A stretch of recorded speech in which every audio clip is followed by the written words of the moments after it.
Hi folks, Mel here, and I wanted to come today to show you a tutorial on how to make a pop-up twirl card.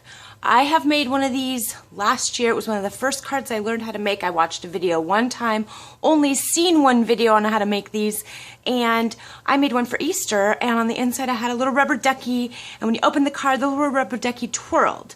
So I thought, how cute would it be to do these for Valentine cards for the kids? So I made one, and I completely remembered. I just have a memory of an elephant. I remember everything, so it was actually pretty fun. So basically, this is just my card front. I have not decorated this. I will eventually, but the inside is what's the most important. Now, watch closely as when I open it up, the center twirls. Now, it is just a paper straw, some twine, and a pop-up. And of course, I stamped a few things inside. I haven't finished the card, but I'm going to make quite a few of these. So I was going to show you folks how to make this card. It's very, very, very simple. So you get an A2 size card, which is 4 1/4 by 5 1/2. You fold it in half. You also want to cut out the same side, or a little bit over, of a secondary piece of cardstock. I do 8 3/4 by, 11 1/4, just so I can kind of overlap the edges a little bit, because once this is folded, this actually takes up quite a bit of space. So you take this card and you put it in sideways, so the folded edge is inside, and I do it at 1 1/2, and I score from the folded edge into 1 1/2, and then I put it down to 1 inch from my cut, and I do that again, 1 to 1 1/2. So now I have this edge right here, and I turn the card over and I do the same thing on the other side at 1 1/2, and then cut to 1 1/2. Sorry, I don't know if you can see that too well. And then again, down to the 1 inch mark, and cut to the 1 1/2. Now that that's done, the card is done. This part is done. So you fold it open, and what I like to do is you do the mountain fold, but put it inside. So you fold that center piece, and then you fold these little edges down so the card will lay flat, and then you fold. You can use a bone folder, but this is pretty simple enough. Then you take a razor, or if you're good with the scissors too, you can. And in the centers of these, right across the fold mark, you want to puncture a slat. Just big enough for a straw. So basically you have these little slats. Then you want to take your hole punch, pop out this center piece right here, and hole punch about to the right, maybe about 1/4 inch up high off to the right as far as you can. Just punch a hole like that. So it looks like this thus far. There's a hole there. Then you go off to the other part of the right side of the card and you punch another hole. So now you have 2 holes.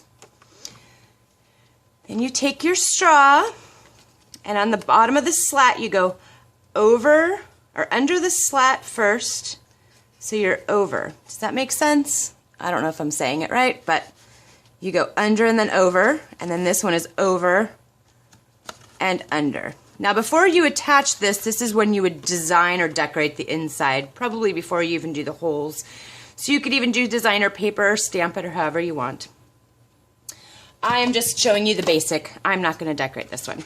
So then I cut the straw just a little bit under the actual mark.